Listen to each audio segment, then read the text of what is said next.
in today's show. We're looking ahead to week 6 in the NBA. Michael Bolton's here.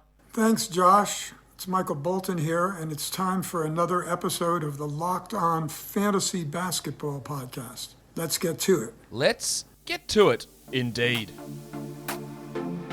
You are Locked On Fantasy Basketball, your daily fantasy basketball podcast, part of the Locked On Podcast Network.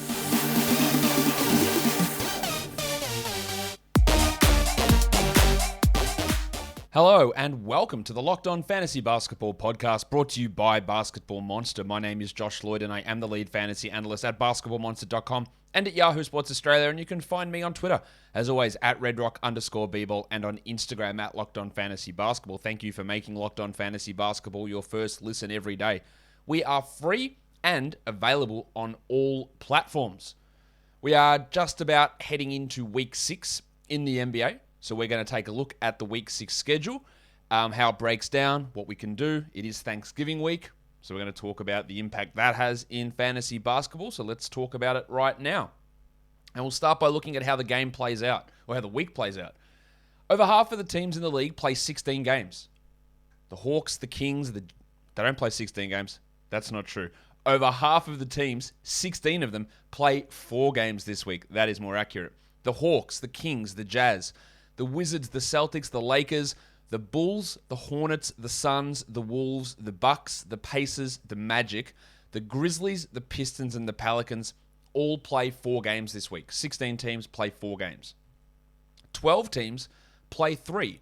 The Knicks, the Cavs, the Raptors, the Clippers, Heat, Warriors, Spurs, Rockets, Nets, Sixers, Blazers, and Thunder play 3 games. And 2 teams, the Jason Kidd-led Dallas Mavericks and the Dr. Michael Malone-led Denver Nuggets, they play only 2 games this week. So shit week if you have Doncic, Jokic, Porzingis, Barton. Good if you've got Michael Porter.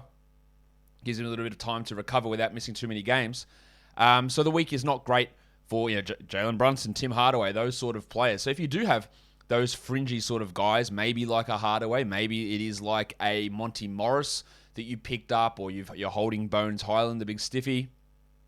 Those sort of guys, if for some reason you're holding on to Dorian Finney-Smith with only 2 games this week, it's not particularly exciting for the players on the Mavericks and the Nuggets. But we'll talk about it a little bit more because the Mavericks schedule is not as bad as it looks on a daily changes situation. Because they play 2 games, but the 2 games are actually on low volume days. So that is important to know. And let's look at how the schedule looks, because it is a weird week. We've got Thanksgiving this week. Well, I don't have Thanksgiving because we don't have Thanksgiving here, but you have Thanksgiving over in America, and the NBA has it, and they don't play on Thanksgiving. So we've got 10 games on Monday. We've got 4 games on Tuesday. We've got 13 games on Wednesday. Huge day. 0 games Thursday. 12 on Friday, another big day, then 8 on Saturday and 5 on Sunday. It's a shitty streaming week, let's be fair. The days that we're going to stream, there's probably 3 of them, Tuesday, Saturday, Sunday. And the gap between Tuesday and Saturday is huge, and we'll talk about it later on. Your streaming plan this week is not ideal. You might be able to get options on a Monday with 10 games on. You might have players that play or an open roster spot, but there's no Monday, Tuesday back-to-backs this week. So you can't even add someone to get the 2 games from one waiver ad on Monday, Tuesday. Nobody has that back-to-back combo. And the other time you get a good back-to-back combo is Saturday, Sunday. No one has that back-to-back combo either. So it is really a terrible week for taking advantage of things streaming-wise for fantasy basketball. In terms of just your daily streaming, not many teams. There's obviously not many days where it's good in terms of volume. There's the 3 low volume days, this Tuesday, Saturday, Sunday. There are 6 teams that have 2 games on those 3 days. Lakers, Pistons, Knicks, Clippers, Heat, and Mavericks. They all have 2 games on those lower volume days. So they're your best teams to be looking at to stream. So you're looking at Carmelo Anthony. If someone dropped Taylor Horton Tucker, he does have more value this week. You're looking at maybe Corey Joseph in Detroit. Maybe it's Luka Garza if Stewart does have to miss any time. In the Knicks, you're looking at Manuel Quickly, you're looking at Derrick Rose, you're looking at a dropped Kemba Walker or Van Fournier. The Clippers, maybe it's Hartenstein that you're looking at there, Terrence Mann. The Heat, there's not many streamers there. Maybe it's PJ Tucker, though. And then the Mavericks, we talked about, those players. They only play 2 games, but they do play on low-volume days, Dallas. So at least if you do have fringy Mavericks players like your Hardaways or your Brunsons, you use them twice, as opposed to if you have someone on the Spurs or someone on the Thunder. They have 3 games this week, but they're all on the high-volume days. So your Joe Rogan, Jeremiah Robinson-Earl, your Darius Baisley, maybe your Lou Dort, maybe your Devin Vassell. You might not play them once this week. Now, someone like a Vassell and a Dort, I probably would hold, even though you may play literally 0 games for them this week. But other fringy guys, maybe you added a Lonnie Walker, maybe you've got Darius Baisley, maybe you have Robinson-Earl. I would be considering moving on from those guys, if just to open up some more opportunities for roster spots. But as I said before, it is a really, really weird week in terms of streaming for the week ahead. But it's not weird enough that you can't play PrizePicks. PrizePicks is daily fantasy made easy. It's awesome. It's just like daily fantasy is meant to be. It's you versus the predictions. Simple as that. It has the best NBA DFS prop game on the market. All the superstars, but also the blokes getting limited minutes. Whatever props you can think of. Points, rebounds, assists, steals, blocks, threes, fantasy points as well. You can do it. So on a lineup, you get 2 to 5 guys, combine their over-under predictions for whatever categories you want, add them together, and you can win up to 10 times your entry fee. And it can be multi-sport. You can do it for basketball and add it in with football as well. And when you go to sign up for the first time, you get 100% match deposit bonus up to $100 by using the promo code NBA. Entries can be made in 60 seconds. It's super fast and super easy, and withdrawals are fast and easy as well. So go to prizepicks.com, use the promo code NBA, or go to your app store and download the app today. PrizePicks is daily fantasy made easy. You know this familiar problem. You've got one device to watch the games live. You watch your other shows, your on-demand shows on another device. You watch your highlights on your phone, and then you got to go get someone else's login to watch other good stuff. It's all over the place. I want to tell you a simple way to get all the entertainment you love without the hassle, and a great way to finally get your TV together. It is called Direct TV Stream, and it brings your live TV and on-demand favorites together like never before, so you can watch your favorite sports, movies, and shows all in one place. That means no more juggling remotes and no need to buy another device ever again. And the best part is there is no annual contract. So get rid of the clutter and the confusion and get your TV together with Direct TV Stream. You can find out more at directtv.com. That's directtv.com. Compatible device required, and content varies by package. Let's look at how the back-to-backs go for this week. As I said, it's shithouse. Like on Saturday, Sunday, the 2 low-volume days, there's no one playing. Now, you could theoretically add someone on the Tuesday and have a extended pseudo back-to-back of Tuesday through to Saturday. It's a long time to wait, but you're probably not going to play anyone Wednesday. You definitely won't play anyone Thursday because nobody plays.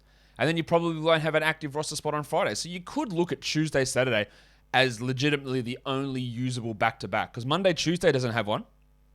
Saturday, Sunday doesn't have one. So Tuesday, Saturday, and we're going to talk about this in a second, is probably the only close to back-to-back situation that you can find.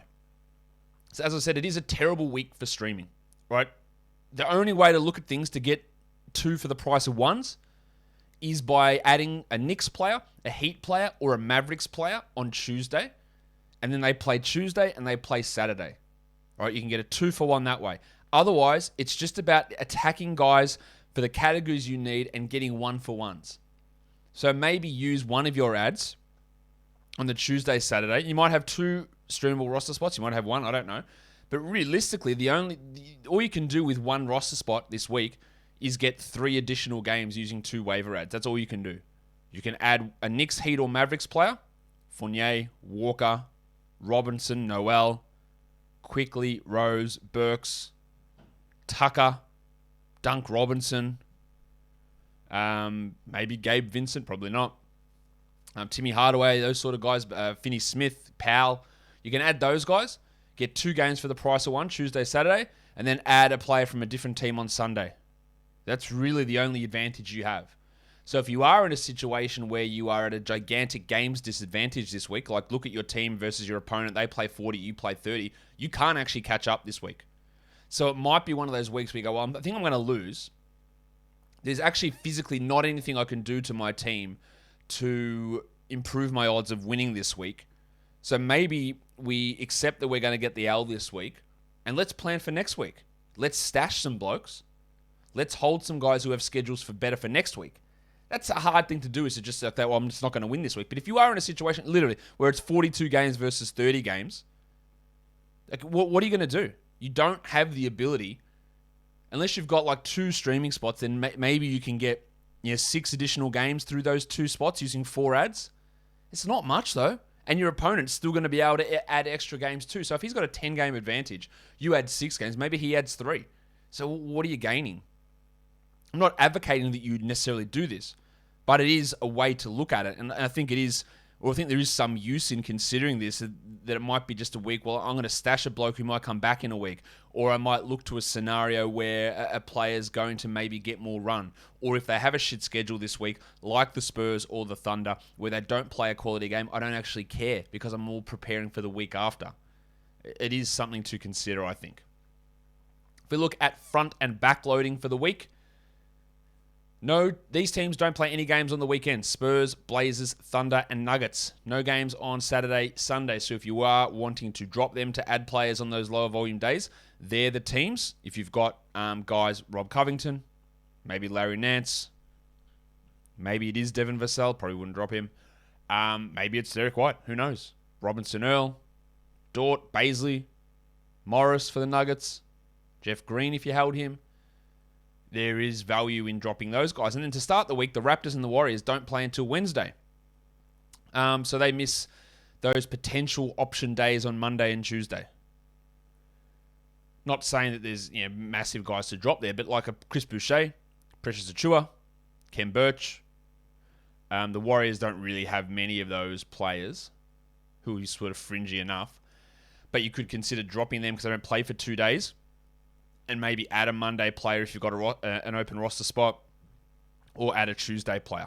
It is a pretty lean week, though, just in terms of the available streaming strategies for us for the week. Thanksgiving, it's coming up. You've still got time, though, to get yourself the new Thanksgiving holiday dessert, which is, of course, Built Bar. Go check out the delicious flavors. Blueberry muffin, vanilla cream. There's a pumpkin flavor, cherry lime. Go to your Thanksgiving. We know it's about family. We know it's about food. But that food, man, the desserts especially, it's so high calorie, so high fat, so high sugar. Built Bar isn't. It's low fat, it's low sugar, it's low carbs, and it's low calorie. Plus, it's high in protein. So start that new family tradition. Get yourself a box of Built Bars. Get them to your Thanksgiving table. Tell everyone they're, mate, they're covered in 100% real chocolate.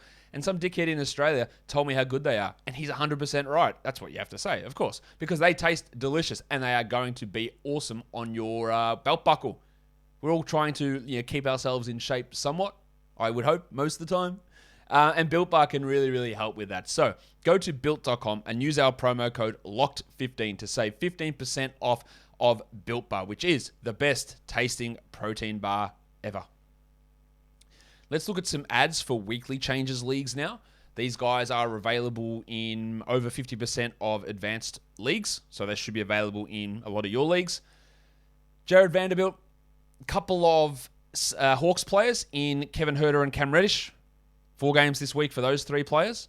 And I think they can actually crack into the top 120 for the week. Cameron Payne's an interesting one.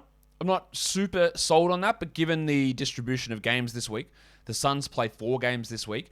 Payne might end up playing 80 minutes, which is better than a 25-minute player from a 3-game team. He's not for everybody, but for some 12-team leagues, adding Cameron Payne might actually make sense because you might actually be able to start him in a weekly format. And then Kentavious Caldwell-Pope. Again, that's more if you're looking for steals and threes, but the games do go in his favor for this week. We're not expecting Rui Hachimura to return at all this week either. In terms of guys that we can sit for the week coming up for category leagues, we're sitting all Mavericks players, and I think we're sitting all Nuggets players with the exception of Big Chungus. Big Chungus, Big Chungus, Big Chungus.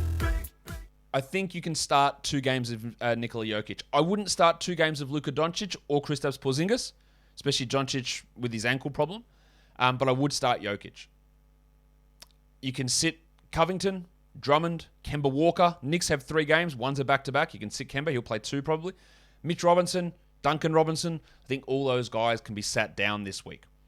For points leagues, some players to add who are available in 50% or more leagues. Vanderbilt, Patrick Beverley, Desmond Bain, I think is a good add for 4 games this week.